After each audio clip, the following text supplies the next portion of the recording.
नमस्कार दोस्तों, मेरे YouTube channel DS mathematics classes में आपका एक बार फिर से स्वागत है। आज का जो लेक्चर है वो बीएससी पार्ट सेकेंड मैथमेटिक्स के स्टूडेंट्स के लिए है, जिसमें हम पेपर सेकेंड डिफरेंशियल इक्वेशन की बात करेंगे। और ये जो लेक्चर है ये आपके पेपर सेकेंड डिफरेंशियल इक्वेशन में चैप्टर फर्स्ट का 22 लेक्चर है। इस लेक्चर के अंदर हम आपको बर्नौली डिफरेंशियल इक्वेशन के कुछ जो एग्जाम क्वेश्चन शेष रह गए थे इंपॉर्टेंट वो सोल्व करवाएंगे। साथ ही साथ हम आपको एक नई डिफरेंशियल इक्वेशन की बात करेंगे जिसका नाम है एग्जैक्ट डिफरेंशियल इक्वेशन या फिर यथार्थ अवकल समीकरण। ठीक भाई, तो देखो आज के लेक्चर हम सबसे पहले स्टार्ट करते हैं क्वेश्चन नंबर 15 से, जो किस पे बेस्ड है, जो कि बेस्ड है बर्नौली की रैखिक अवकल समीकरण का। ठीक है, और ये आपके एक्सरसाइज फर्स्ट स्टेप का लास्ट क्वेश्चन है। कहने का मतलब है कि आपके एक्सरसाइज फर्स्ट स्टेप का ये जो लास्ट क्वेश्चन है जिसका सॉल्यूशन मैं करा रहा हूँ। बाकी जो भी क्वेश्चन शेष रह गए उन सभी को आप सोल्व कर लेना। ठीक है भाई, तो देखिए इसको सोल्व कैसे करना है। सबसे पहले देखो, सबसे पहले आप dy/dx की वैल्यू फाइंड आउट करो। तो dy/dx की वैल्यू क्या हो जाएगी, dy/dx की वैल्यू हो जाएगी e की power 2x minus y minus e की पावर x। ठीक भाई, dy/dx की वैल्यू किसके बराबर है, e की पावर 2x माइनस y बराबर e की पावर माइनस x। ठीक है, अब देखिए यहां से आप इस e की पावर x को लेफ्ट हैंड साइड लेके आओ तो ये किस में बन जाएगा, ये चेंज हो जाएगा पॉजिटिव में। तो देखो क्या हो जाएगा, dy/dx प्लस e की पावर x बराबर e की पावर 2x माइनस 1। ठीक भाई, ये जो आपने क्या किया, आपने e की पावर x के जो टर्म्स है उसको इधर लेके आओ तो ये किस में चेंज हो गई, पॉजिटिव में चेंज हो गई। कहने मतलब है तो ये बन गई dy/dx प्लस e की पावर x बराबर e की पावर 2x माइनस 1। ठीक है भाई, अब देखो आपको ये जो डिफरेंशियल इक्वेशन मिली है, ये डिफरेंशियल इक्वेशन जो मिली है वो आपको कौन सी टाइप की डिफरेंशियल इक्वेशन है, ये डिफरेंशियल इक्वेशन है आपकी बर्नौली अवकल समीकरण। ठीक है, तो देखो इसको सोल्व करने के लिए सबसे पहले आपको करना क्या होगा, आपको जो राइट हैंड साइड में x और y का पद है उसको किससे फ्री करना पड़ेगा, आपको y के फंक्शन से फ्री करना पड़ेगा। मतलब राइट हैंड साइड में x और y का जो फंक्शन है इस फंक्शन को आप y से फ्री कीजिए और सिर्फ ओनली यहाँ पे किसका फंक्शन रहना चाहिए, x का फंक्शन रहना चाहिए। तो आप यहाँ पे क्या करोगे, यहाँ पे e की पावर माइनस y से क्या करोगे, पूरी डिफरेंशियल इक्वेशन को e की पावर माइनस y से डिवाइड कर दोगे। ठीक है भाई, देखो क्या आ जाएगा, ये हो जाएगा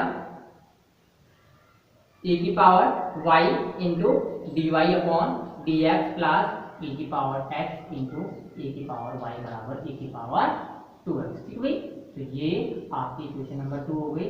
और आपने कहते हैं यहाँ से इस पूरी डिफरेंशियल इक्वेशन को आपने e की पावर माइनस y से डिवाइड किया, कहने मतलब e की पावर y से आप क्या कर लो, मल्टीप्लाई कर रहे हो। ठीक है, तो ये जो नई डिफरेंशियल इक्वेशन आ रही है ये कौन सी है, e की power y dy/dx plus e की पावर x इंटू e की पावर y बराबर e की पावर 2x। ठीक है, अब देखो इस डिफरेंशियल इक्वेशन को आपको सोल्व करना है। इस डिफरेंशियल इक्वेशन को सोल्व करने के लिए सबसे पहले इसको चेंज करना पड़ेगा आपको रैखिक अवकल समीकरण में, जिसके लिए आपको करना क्या पड़ेगा, इस डिफरेंशियल इक्वेशन के अंदर क्या है, फंक्शन फाइंड आउट करना पड़ेगा जिसका डिफरेंशिएशन भी अगेन इसी फंक्शन के अंदर एग्जिस्ट हो। ठीक है, तो यहाँ पे देखिए कौन सा फंक्शन है ऐसा जिसका डिफरेंशिएशन इसके अंदर एग्जिस्ट है। तो आप यहाँ पे देखते हो कि e की पावर y ऐसा फंक्शन है जिसका डिफरेंशिएशन आज के सापेक्ष अगर करते हैं तो उसका डिफरेंशिएशन अगेन इसी के अंदर एग्जिस्ट है। ठीक है, तो आप मान लीजिए कि माना e की पावर y बराबर t। ठीक है भाई, आपने मान लिया माना e की पावर y बराबर t और उसको मान लीजिए आप इक्वेशन नंबर 3। अब इस इक्वेशन नंबर 3 का आप क्या कीजिए, x के सापेक्ष डिफरेंशिएशन कीजिए तो ये हो जाएगा e की पावर y का e की पावर y और y हो जाएगा dy/dx। इसी प्रकार t का x के सापेक्ष होगा हो जाएगा dt/dx और इसको मान लीजिए कि ये कौन सी इक्वेशन है, ये इक्वेशन नंबर 4। इक्वेशन नंबर 3 और 4 की वैल्यू रिप्लेस कीजिए। ठीक हुई, किसके अंदर, इक्वेशन नंबर 2 के अंदर। तो देखिए क्या फाइंड आउट होता है, समीकरण 3 व 4 का मान, समीकरण 3 व 4 का मान समीकरण 2 में रखने पर। ठीक हुई, समीकरण 3 व 4 का मान समीकरण 2 में रखने पर। ठीक है, अब देखिए 3 और 4 का मान आप 2 में रखें तो देखिए क्या आ रहा है, e की पावर y dy/dx की वैल्यू तो क्या है dt/dx, तो e की पावर y की वैल्यू क्या है, तो ये हो जाएगा dt/dx प्लस e की पावर x इंटू t बराबर e की पावर 2x। ठीक है भाई, क्या आ जाएगा, नई डिफरेंशियल इक्वेशन क्या आ जाएगी, dt/dx प्लस e की पावर x इंटू t बराबर e की पावर 2x। ठीक है भाई, ये डिफरेंशियल इक्वेशन हो गया आपकी इक्वेशन नंबर 5, जो कि क्या है, जो कि dy/dx plus P of x into Y बराबर क्यू ऑफ एक्स रूट की क्यू ऑफ एक्स रूट की प्रथम कोटि की क्यू ऑफ एक्स रूट की प्रथम कोटि की रैखिक अवकल समीकरण। ठीक भाई, प्रथम कोटि की रैखिक अवकल समीकरण। ठीक भाई, जहां पर पी ऑफ एक्स का मान कितना है, जहां पी ऑफ एक्स का मान है e की पावर एक्स और पी ऑफ एक्स का मान है e की पावर 2x। ठीक है, तो देखिए जहां पी ऑफ एक्स बराबर e की पावर x और q ऑफ एक्स बराबर e की पावर 2x। ठीक है, अब पी ऑफ एक्स की वैल्यू का यूज कहां पर होगा, पी ऑफ एक्स का यूज होगा अपने इंटीग्रेटिंग फैक्टर फाइंड आउट होगा और क्यू ऑफ एक्स का यूज होगा जब आप जनरल सॉल्यूशन फाइंड आउट करोगे। ठीक है भाई, तो देखिए सबसे पहले आप क्या फाइंड आउट कीजिए, इंटीग्रेटिंग फैक्टर। तो इंटीग्रेटिंग फैक्टर देखिए क्या आएगा, समाकल गुणक आई एफ, समाकल गुणक आई एफ, समाकल गुणक आई एफ क्या हो जाएगा, ये हो जाएगा e की power integration P of x into d x. ठीक है भाई, अब देखिए e की power integration P of x की वैल्यू क्या है, पी ऑफ एक्स की वैल्यू e की पावर एक्स, ये हो जाएगा e की पावर इंटीग्रेशन e की power x into d x. e की पावर एक्स का समाकलन क्या होगा, e की पावर एक्स का समाकलन होगा e की पावर एक्स, तो ये हो जाएगा e की पावर एक्स। ठीक है भाई, तो ये क्या आ गया आपका इंटीग्रेटिंग फैक्टर आ गया। अब उसके पश्चात जनरल सॉल्यूशन देखिए क्या आएगा, जनरल सॉल्यूशन हो जाएगा आपका t इंटू आई एफ बराबर integration q of x into I F into d x plus c. ठीक है भाई, t इंटू आई एफ बराबर integration q of x into I F into d x plus c. t की value replace कीजिए, t की value क्या है यहाँ पे, t की वैल्यू की पावर y और आई एफ की वैल्यू क्या है, e की पावर इंटू e की पावर x। p हो जाएगा e की पावर y इंटू e की पावर ऑफ e की पावर x बराबर इंटीग्रेशन e की पावर x इंटू e की power 2x into dx plus c। ठीक भाई, ये आपका जनरल सॉल्यूशन हो जाएगा। अब देखिए यहाँ पे इंटीग्रेशन के अंदर फंक्शन दिया गया e की पावर x इंटू e की पावर 2x। ठीक भाई, इस फंक्शन का आपको क्या करना है, x के रेस्पेक्ट में इंटीग्रेशन करना है, तो इसका इंटीग्रेशन किस प्रकार से होगा वो भी देखिए।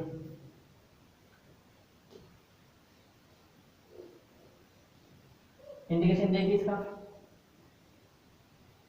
आप सबसे पहले इसको चेंज कीजिए किसमें, सबसे पहले आप इसको इस प्रकार से लिखिए कि e की पावर y इंटू e की पावर x बराबर इंटीग्रेशन e की पावर x इंटू e की पावर x इंटू e की पावर x dx रूप में। कहने का मतलब है e की पावर जो इसको किस प्रकार से लिख लीजिए, e की पावर x इंटू e की पावर x। ठीक है, इंटू dx प्लस c। अब आप देखते हो कि अगर मैं e की पावर x को t मान लूं, अगर मैं e की पावर x को मैं t मान लूं, तो ये तो बन जाएगा e की पावर t नहीं अपनी मान, e की पावर x को मैं अगर v मान लूं, तो ये बन जाएगा क्या, ये हो जाएगा e की पावर v, फिर ये हो जाएगा v और इसका डिफरेंशिएशन क्या आएगा, e की पावर x dx, तो ये e की पावर dx का वैल्यू हो जाएगा, ये हो जाएगा dv की वैल्यू। ठीक है भाई, तो देखिए e की पावर x को आपने मान लिया, तो e की पावर x इंटू dx किसके बराबर हो जाएगा, ये हो जाएगा dv के बराबर। अब ये दोनों वैल्यू कहाँ रिप्लेस करोगे, यहाँ पर देखो क्या आ रहा है, e की पावर y इंटू e की पावर v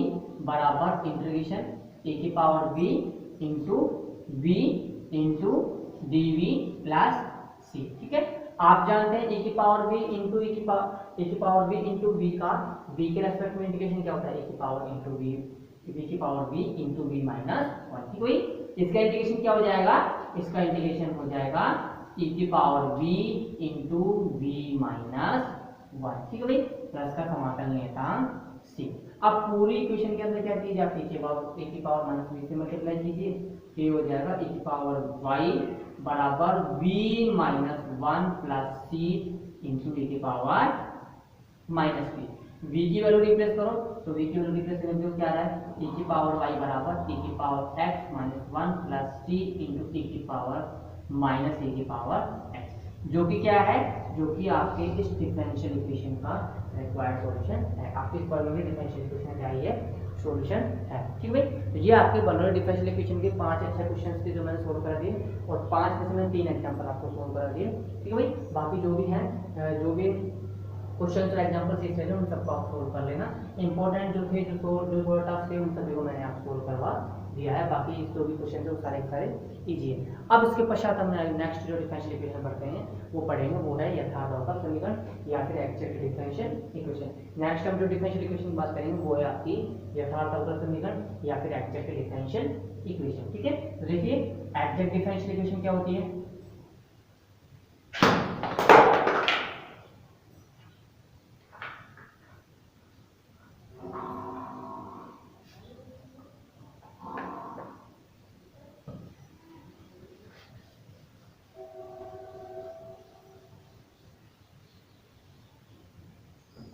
नेक्स्ट है एग्जैक्ट डिफरेंशियल इक्वेशन। ठीक है भाई, यथार्थ अवकल समीकरण। ठीक है, यथार्थ अवकल समीकरण या फिर एग्जैक्ट डिफरेंशियल इक्वेशन। ठीक भाई, एग्जैक्ट डिफरेंशियल इक्वेशन। ठीक है, अब देखिए ये यथार्थ अवकल समीकरण क्या होती है उसके बारे में देखिए। देखो भाई, आपको फर्स्ट ऑर्डर और फर्स्ट डिग्री की जो डिफरेंशियल इक्वेशन होगी उनका रूप मैंने आपको बताया था, उनका रूप किस प्रकार से होगा, वो होगा M D x plus M D Y बराबर 0 रूप की, या फिर वो होगी किस प्रकार से M plus N D Y upon D X बराबर 0। ठीक भाई, कहने का मतलब है फर्स्ट ऑर्डर और फर्स्ट डिग्री की जो डिफरेंशियल इक्वेशन होगी और जो रैखिक अवकल समीकरण होंगे उनका रूप होगा M D x plus N D Y बराबर 0 या M plus N into D Y upon D X बराबर 0। ठीक है, अब देखिए ये जो डिफरेंशियल इक्वेशन है फर्स्ट ऑर्डर फर्स्ट डिग्री जो डिफरेंशियल इक्वेशन है, ये डिफरेंशियल इक्वेशन यथार्थ अवकल समीकरण कहलाती है। कहने मतलब है एग्जैक्ट डिफरेंशियल इक्वेशन कहलाती है। ये अवकल समीकरण यथार्थ अवकल समीकरण कहलाती है यदि यदि इस अवकल समीकरण को यदि इस अवकल समीकरण को इसके पूर्वक से, पूर्वक मतलब जो इसका सॉल्यूशन था, कहने मतलब है इस डिफरेंशियल इक्वेशन में जो सॉल्यूशन होगा उसी को हम क्या बोलेंगे, इसका समाकलन या फिर इस अवकल समीकरण का पूर्वक। कहने मतलब है किसी भी डिफरेंशियल इक्वेशन का सॉल्यूशन बोल हो या उसको क्या बोलते हैं, किसी भी डिफरेंशियल इक्वेशन सॉल्यूशन को उसको हम बोलते हैं अवकल समीकरण का समाकलन या फिर पूर्वक। ठीक है, तो ये जो अवकल समीकरण है ये यथार्थ अवकल समीकरण कहलाती है यदि इस अवकल समीकरण को इसके पूर्वक से अवकलन की क्रिया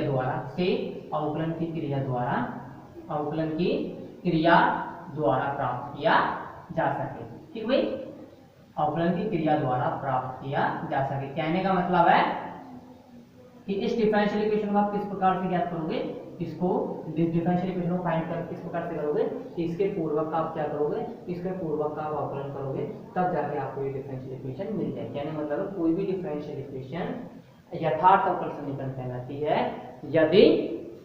यदि इस अवकल समीकरण को इसके पूर्वक से अवकलन क्रिया द्वारा प्राप्त किया जा सके। ठीक है भाई, आपकी बुक में ये भी है कि इसके पूर्वक में या सॉरी आपकी बुक में ये है कि इस अवकल समीकरण में कोई परिवर्तन किए बिना, इस अवकल समीकरण में कोई परिवर्तन किए बिना अगर इसको उसके पूर्वक से अवकलन क्रिया द्वारा प्राप्त किया जा सके तो ये अवकल समीकरण कैसे कहलाती है, यथार्थ अवकल समीकरण कहलाती है। ठीक भाई, ये अवकल समीकरण कैसे कहलाती है, यथार्थ अवकल समीकरण कहलाती है। आप तो सिर्फ इतना मीनिंग समझिए कि आप ये समझ रही है कि M D x plus N D Y बराबर 0 टाइप की या फिर M plus N D Y upon D X बराबर 0 टाइप की, या फिर प्रथम कोर्स फर्स्ट ऑर्डर और फर्स्ट डिग्री की differential equation exact differential equation कहलाती है यदि इस अवकल समीकरण को इसके पूर्वक से अवकलन की क्रिया द्वारा प्राप्त किया जा सके। जहाँ पे इसका पूर्वक क्या होगा, जहाँ पे इसका पूर्वक होगा इसका समाकलन। ठीक है, या फिर इसका हल। इसके पूर्वक हम किस प्रकार से व्यक्त करेंगे, इसको व्यक्त करेंगे एफ ऑफ एक्स वाई बराबर सी से। ठीक भाई, ये क्या होगा, ये इस डिफरेंशियल इक्वेशन का आप मान लीजिए सॉल्यूशन मान लो, इंटीग्रेशन मान लो या फिर पूर्वक मान लो, कुछ भी मान लो, ये इसका पूर्वक होगा। ठीक है भाई, तो मतलब ये डिफरेंशियल इक्वेशन यथार्थ कहलाएगी, यथार्थ अवकल समीकरण कहलाएगी यदि इस अवकल समीकरण को इसके पूर्वक से अवकलन की क्रिया द्वारा प्राप्त किया जा सके। ठीक है, तो ये आपके यथार्थ अवकल समीकरण की डेफिनेशन है। ठीक है, तो देखो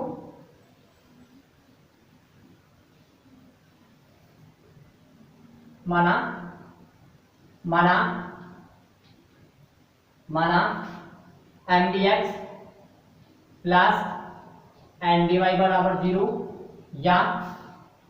या M plus N into D Y upon D X बराबर 0 रूप की अवकल समीकरण रूप की अवकल समीकरण यथार्थ अवकल समीकरण कहलाती है। अवकल समीकरण यथार्थ अवकल समीकरण कहलाती है। यथार्थ अवकल समीकरण कहलाती है। यथार्थ अवकल समीकरण कहलाती है यदि इस अवकल समीकरण को यदि इस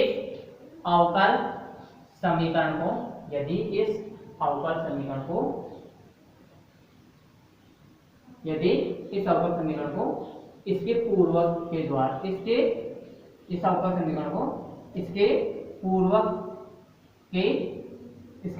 के अवकलन क्रिया द्वारा इसके पूर्वक से अवकलन क्रिया द्वारा प्राप्त किया जा सकता है। मतलब है यदि इस अवकल समीकरण को इसके पूर्वक से अवकलन क्रिया द्वारा प्राप्त किया जा सके। ठीक है, अवकलन क्रिया द्वारा प्राप्त किया जा सके। ठीक है, अवकलन क्रिया द्वारा प्राप्त किया जा सके। ठीक है, तो ये आपकी क्या हो गई एग्जैक्ट डिफरेंशियल इक्वेशन की डेफिनेशन। ठीक है, प्राप्त किया जा सके। ठीक है, अब देखिए एग्जाम्पल लिख लीजिए। एग्जाम्पल के तौर पे ये जो डिफरेंशियल इक्वेशन है X D Y plus Y D X बराबर 0, ये जो डिफरेंशियल इक्वेशन किस टाइप की है? ये एग्जैक्ट डिफरेंशियल इक्वेशन है जहाँ पे इसका पूर्वक क्या होगा? इसका पूर्वक होगा एक्स वाई बराबर सी। ठीक भाई, इसका पूर्वक क्या होगा? एक्स वाई बराबर सी। कहने का मतलब है इस डिफरेंशियल इक्वेशन को आप इसके पूर्वक के अवकलन क्रिया द्वारा प्राप्त कर सकते हो। ठीक है, देखो कैसे कर सकते हैं आप इसका एक्स के साथ डिफरेंशिएशन करो तो देखो क्या आ रहा है, एक्स को वाई को कांस्टेंट को एक्स से करते हो तो ये तो आ रहा है वाई एक्स का तो आ रहा है 1 और वाई कांस्टेंट है। फिर उसके पश्चात आप एक्स कांस्टेंट रखो, वाई का तो एक्स का फिक्स हो जाएगा dy x dy upon dx बराबर 0। ठीक है, आप इसको क्या लिख सकते हो? इसको लिख सकते हो y dx plus x dy बराबर 0। ठीक है, तो आप क्या कर सकते हो कि ये जो फंक्शन है या ये क्या है, ये जो फंक्शन है ये इस अवकल समीकरण का पूर्वक या फिर समाकलन यहाँ पे अंतिम हुई। कहने मतलब इस अवकल समीकरण को इस पूर्वक की सहायता से फाइंड आउट कर सकते हो। किस द्वारा? अवकलन की क्रिया के द्वारा। ठीक है, तो ये इसका एग्जाम्पल होगा। अब उसके पश्चात आती है कि आपकी एक इम्पोर्टेंट थ्योरम। ठीक भाई, आपकी एक इम्पोर्टेंट थ्योरम आती है जिसके अंदर आपको डिफरेंशियल इक्वेशन दी जाएगी फर्स्ट ऑर्डर फर्स्ट डिग्री की। उस डिफरेंशियल इक्वेशन यथार्थ अवकल समीकरण कब कहलाएगी उसके लिए कंडीशन है। ठीक भाई, कि कोई भी फर्स्ट ऑर्डर और फर्स्ट डिग्री की अवकल समीकरण यथार्थ अवकल समीकरण कहलाती है यदि और केवल यदि del M upon del y बराबर del M upon del x. ठीक है, ये आपकी नेक्स्ट थ्योरम है, वो देखिए।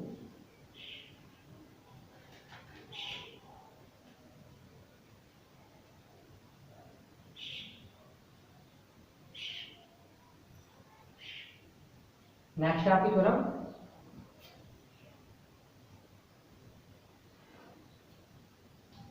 एक अवकल समीकरण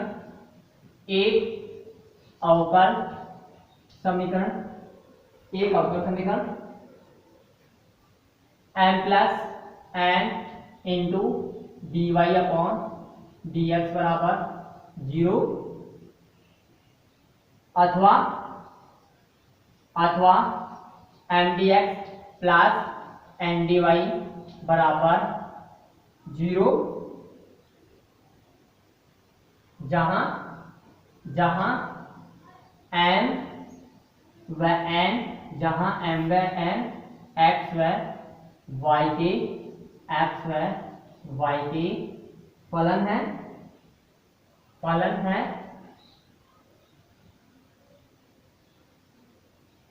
को यथार्थ अवकल समीकरण कहते हैं। को यथार्थ अवकल समीकरण होने के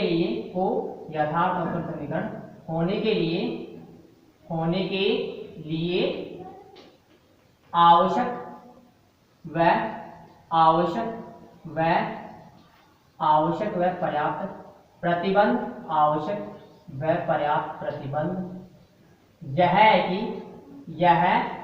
है कि del M upon del y बराबर del N upon del x. ठीक भाई, ये आपको ये थ्योरम देगी, थ्योरम काफी इंपॉर्टेंट थ्योरम है।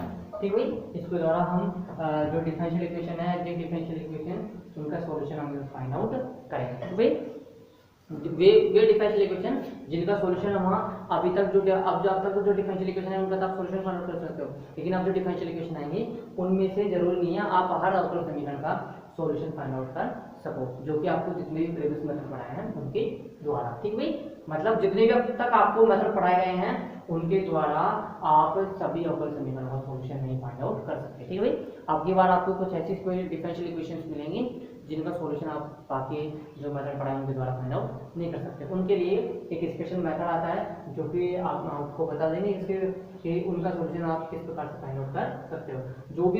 जो भी उनकी क्रियाविधि आएगी वो इस थ्योरम के प्रूफ में आपको शामिल हो जाएगी। कहने मतलब है इस थ्योरम के जो भी प्रूफ होगा उसके अंदर वो क्रियाविधि शामिल होगी। ठीक है, तो हम बता देंगे कि वो कौन सी क्रियाविधि है कि जिसके द्वारा आप आने वाले जो डिफरेंशियल इक्वेशन है उनका सॉल्यूशन आप याद कर सकते हो। ठीक है भाई, देखो थ्योरम दी गई है और उसका स्टेटमेंट। ठीक भाई, थ्योरम का आपको स्टेटमेंट दिया गया है, तो देखो यहाँ पे क्या दिया गया है कि एक अवकल समीकरण दी गई है जिसका रूप क्या है, जिसका रूप है M D x plus M D Y बराबर 0 या फिर M plus M D Y upon D X बराबर 0। ठीक है, ये अवकल समीकरण दी गई है जहाँ पे एम और एन क्या है, एक्स और वाई के फलन। तो ये अवकल समीकरण यथार्थ अवकल समीकरण कहलाएगी यदि और केवल यदि ये del M upon del Y किसके बराबर del N upon del X. कहने का मतलब है इस अवकल समीकरण का कोई यथार्थ अवकल समीकरण होने के लिए आवश्यक और पर्याप्त प्रतिबंध यह है कि del M upon del Y की वैल्यू किसके बराबर del N upon del x के बराबर। ठीक है, तो सबसे पहले आपको इस थ्योरम के अंदर जो भी दिया गया इन्फॉर्मेशन दी गई है उस इन्फॉर्मेशन को आप यहाँ पे लिखिए। तो उसके पश्चात आपको क्या सिद्ध करना है वो लिखिए, फिर हम आपको बताएंगे कि कैसे कैसे सिद्ध करना है। ठीक है भाई, तो देखिए सबसे पहले क्या क्या देगा आपको, एक अवकल समीकरण दी गई है जिसका रूप क्या है M plus N D Y upon D X बराबर 0 या फिर M D x plus N D Y बराबर 0। ठीक है, देखिए दिया गया है M D x plus N D Y बराबर 0 या M plus N into D Y upon D X बराबर 0। ठीक है, दिया गया है M D x plus N D Y बराबर 0 या M plus N D Y upon D X बराबर 0 प्रथम कोटि व प्रथम घात की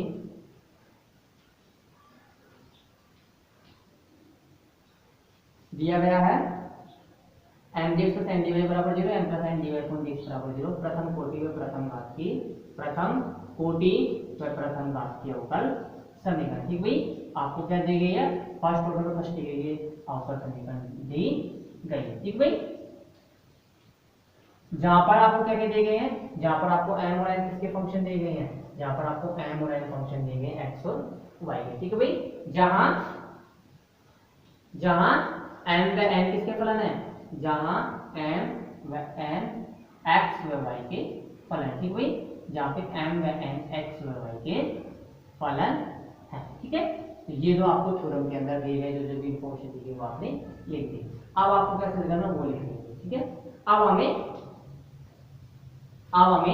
सिद्ध करना है कि दी गई अवकल समीकरण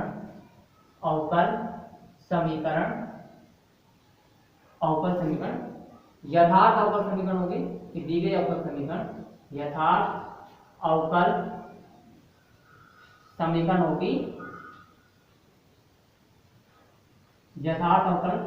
समीकरण होगी या फिर अब हमें सिद्ध करना है दी गई अवकल समीकरण के यथार्थ अवकल समीकरण होने के लिए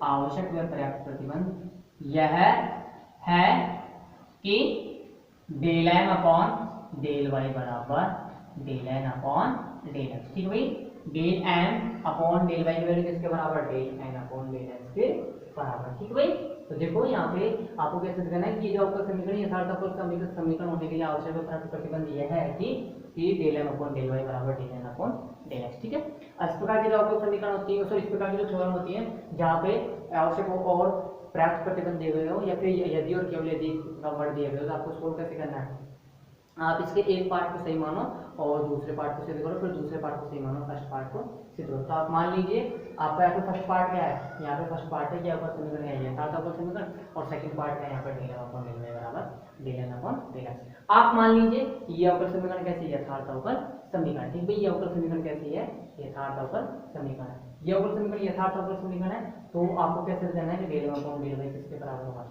del N upon del x के बराबर। ठीक भाई, del M upon del Y किसके बराबर होगा, del N upon del x के बराबर होगा। यहाँ के बाद जो भी कंप्लीट जो भी इसका प्रूफ है वो हम आपको, मतलब यहाँ के बाद में जो कंप्लीट के जो भी इसके बाद जो भी आएगा प्रूफ वो हम आपको नेक्स्ट लेक्चर के अंदर कराएंगे, क्योंकि अगर हमने अब कराया तो आपका आधा प्रूफ हो पाएगा इस लेक्चर के अंदर, अगले लेक्चर के अंदर से आधा प्रूफ हो पाएगा, तो दो पार्ट में डिवाइड होने की वजह से हम इस थ्योरम के जो भी प्रूफ है इसको हम नेक्स्ट लेक्चर के अंदर कराएंगे। और ध्यान रखना ये थ्योरम काफ़ी इंपॉर्टेंट है, क्योंकि इसके अंदर आपको एक प्रोसीजर मिल जाएगा उस प्रकार के डिफरेंशियल इक्वेशन का जिनका सॉल्यूशन अभी तक आपने जिन मेथड पढ़े उनके द्वारा फाइंड आउट नहीं कर सकते। कहने का मतलब है जितने भी मेथड पढ़े हैं अभी तक आपने, उनके द्वारा जो अवकल समीकरण सॉल्व नहीं हो रहे उनका सॉल्यूशन किसके द्वारा फाइंड आउट करोगे आप, इसके थ्योरम के द्वारा फाइंड आउट करो, और साथ के साथ बहुत ही सिंपलेस्ट वे के अंदर फाइंड आउट करोगे। ठीक है भाई, कहने का मतलब है इसके अंदर जो मेथड आने वाला है वो मेथड बहुत ही सिंपल मेथड है, इसके द्वारा आप डिफरेंशियल इक्वेशन का सॉल्यूशन काफ़ी इजीली वे में फाइंड आउट कर सकते हो। ठीक है भाई, ना तो ज़्यादा कैलकुलेशन करनी है ना ही ज़्यादा आपको वर्क करना पड़ेगा। ठीक है, तो आज का जो लेक्चर है वो यही कंप्लीट होता हुआ, और नेक्स्ट लेक्चर के अंदर हम आपको इस थ्योरम को करवाएंगे। और धन्यवाद।